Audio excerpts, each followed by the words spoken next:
L-ewwel nett irrid nirringrazzja lilek, Professor Angela Bela, iċ-ċer tal-Ċentru Nazzjonali għar-Riċerka dwar il-Familja fih dan il-Fondazzjoni tal-President għal-ġid tas-Soċjetà, u naturalment lill-membri il-Professor Susan Piscopo u l-Dr. Sue Vella li huma wkoll membri ta' dan l-istitut fih dan il-President's Foundation for the Wellbeing of Society. U bat irid nagħti ħajr lilek Glenn li meta qrajt anke l-biċċa tiegħi qasbsart li jiena daqshekk, ġifieri u kważi nħsadt kemm għadd lil min illustra ma nafx Matthew x'qiegħu. Ok, Matthew, inti mort fuq wara missek ġejt qudiem għax għandna biex niftaħru bik, u l-Claire Zarafa ma nafx qiegħda hawnhekk nagħtiha ħajr ukoll tal-biċċa xogħol mill-isbaħ f'din l-okkażjoni tal-Jum Internazzjonali għall-Familja. Il-Jum Internazzjonali mwaqqaf mill-United Nations. Naħseb li nkun qed ngħid li dan il-ktieb ukoll jibni ma dak li qalet Professora Bela, jibni wkoll fuq ir-riċerka li sar li ġiet ippubblikata s-sena li għaddiet dwar ir-relazzjonijiet u s-sodisfazzjon tar-relazzjonijiet li ġie stabbilit bl-aktar mod ċar minn din ir-riċerka li proprju l-familja tagħti ħafna sodisfazzjon. U allura hawn ukoll jiena verament inħossni gburija biex xogħol għamiltu, Professora Bela, żewġ Sus. Susan. Inħossni verament gburija bix-xogħol li għamiltu li bnejna waħda fuq oħra vera li ilu kontemplat madwar sentejn dan il-ktieb jew inkella beda jinħema sentejn ilu imma rabta intrinsika u sieħa.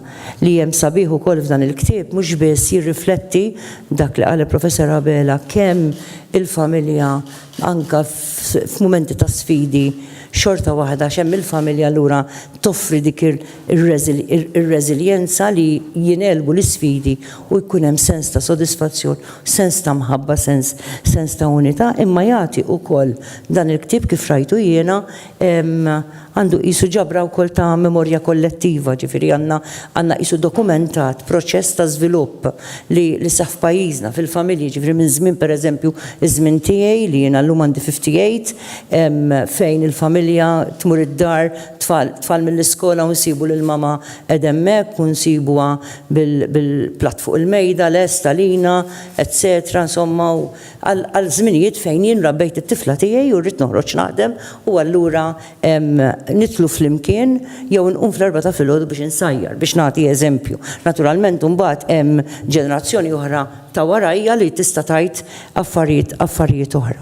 U allura naħseb li anke hawnhekk mhux biss qed nagħtu kważi apprezzament jew ġbarna ħanajdok il-memorja kollettiva ta' dal-proċess ta' żvilupp soċjo-ekonomiku li saf pajjiżna u l-affettwa bl-aktar mod dirett il-familja. Jiena wkoll ma rridx nieħu fit-tul ħalli jkun hemm aktar ċans li nisimgħu mill-kittieb u n-nies oħra mistiedna biex jitkellmu. Illum kif qalet ukoll Professora Bela il-jum dinji l-Observance Day li għandna min-naħa tal-United Nations hija marbuta ħafna kabbir tal-kuxjenza fost il-familji fuq il-bżonn u l-importanza ta' l-early education, l-early intervention, l-edukazzjoni. U kemm hija importanti li l-edukazzjoni tibda mill-familja li hija l-ewwel skola jew l-ewwel università tal-ħajja tagħna.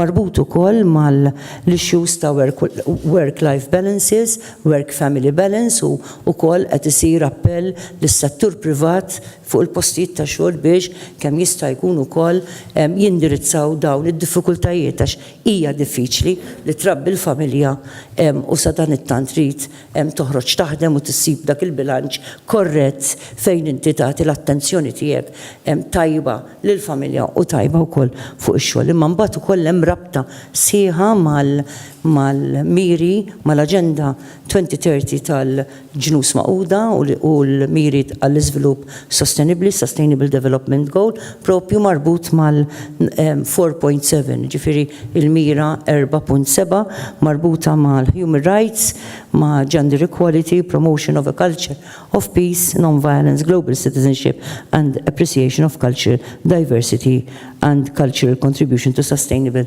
development. Naturalment, kollox rabta sieħa mal-familja. Jekk il-familja hija ħanajdu hekk l-ewwel skola rina, allura bil-for dawn huma skills, attributes, values li jridu wkoll jiżviluppaw ruhom propju mill-familja jew jibdew jiġu żviluppati mill-familja. Xtaqt nagħlaq b'żewġ quotes ta' tnejn min-nies, personalitajiet li nafuhom il-koll internazzjonali, fejn pereżempju quote ta' fuq ir-reżiljenza u s-saħħa tal-familja u l-effett li għandha il-familja wkoll fuq soċjetà u nazzjon sieħ. Pereżempju Papa Giovanni Paolo II kien qal fejn tmur il-familja imur in-nazzjon u hekk tmur id-dinja kollha li ngħixu fiha. Tony Blair kien qal, strong families are the foundation of strong communities. Familji b'saħħithom huma il-pedament ta' komunitajiet b'saħħithom. Bla dubju ta' xejn il-familja ttina reżiljenza, bla dubju ta' xejn il-familja ttina ħafna attribwiti li mbagħad ma nkunux aħna biss li nibbenefikaw minnhom imma l-komunitajiet fejn ngħixu, l-familji u relazzjonijiet li niffurmaw imma wkoll pajjiżna. Nirringrazzjakom, grazzi u proset mill-qalb.